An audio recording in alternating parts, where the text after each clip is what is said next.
আসসালামু আলাইকুম।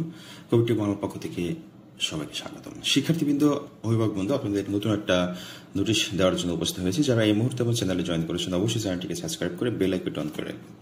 তো বন্যা কবলিত এলাকায় পরীক্ষা স্থগিত থাকবে জানালেন শিক্ষামন্ত্রী। আরটিভির একটি নিউজে দেখতেছিলাম, লাইভ দেখতেছিলাম কিছুক্ষণ। তো তখন দেখেছিলাম যে তিনি কথা বলছে যে সকল অঞ্চলে বন্যা যদি হয়, যে কোনো সময় প্রাকৃতিক দুর্যোগ যদি আসে, সেখানে পরীক্ষা স্থগিত থাকবে ওই অঞ্চলটাই শুধু, এরকম একটা নোটিশ দিয়েছে। শিক্ষার্থীবৃন্দ, আমরা দেখেছি যে সিলেটের আকস্মিক বন্যার কারণ কি এবং পানি নামবে কবে, এটা নিয়ে এখনো দুশ্চিন্তায় আছে। তাছাড়া একটি নিউজ দেখলাম যে 4 তারিখের একটা নিউজ, মানে গতকালকে একটা নিউজ, সেটা হচ্ছে বৃষ্টির পানি বা বন্যার পরিস্থিতি কিছুটা উন্নত, একেবারে উন্নত এটা না, কিছুটা উন্নত, মানে পানি হয়তো বা নামতে শুরু করেছে। শিক্ষার্থীবৃন্দ, যাই হোক, এখন এই যে বন্যা কবলিত যে অঞ্চলগুলো আছে সেখানে পরীক্ষা স্থগিত থাকবে, এটা জাস্ট জানিয়েছে। এখন সেখানে পরীক্ষা কোন কোন অঞ্চল পরীক্ষা স্থগিত থাকবে এবং রুটিনটা কেমন হবে সেটা এখনো কিছু জানা নাই। ওটা জানালে সাথে সাথে আপনাদের সেটা নিয়ে আলোচনা করার চেষ্টা করব। কিন্তু শিক্ষামন্ত্রী মহিবুল হাসান চৌধুরী নওফেল জানিয়েছেন যে দেশের যেসব অঞ্চলে বন্যা কবলিত হবে সেইখানে পরীক্ষা স্থগিত থাকবে।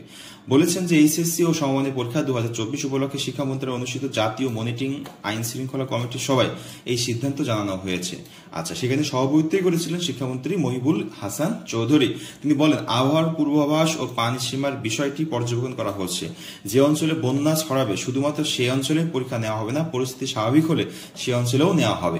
এবছর মোট পরীক্ষার্থী, আচ্ছা যাই হোক, এই নিউজটা আমরা জানি।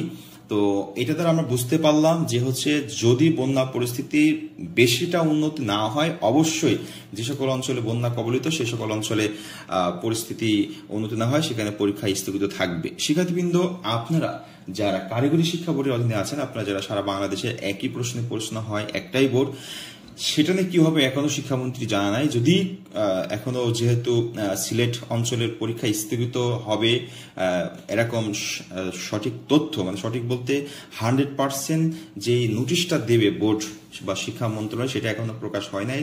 সেটা আসলে আমরা বুঝতে পারবো যে কারিগরি শিক্ষা বোর্ডের অধীনে যে পরীক্ষাগুলো আছে সেগুলো কিভাবে হবে, সেটা নিয়েও আমরা একটা ধারণা পাবো। তো সেই তথ্য পাওয়ার সাথে সাথে আপডেট দেওয়ার চেষ্টা করব। এই জন্য সঠিক আপডেটটা সবার আগে পাওয়ার জন্য অবশ্যই কবিটেক বাংলার সাথে থাকতে হবে। আল্লাহ।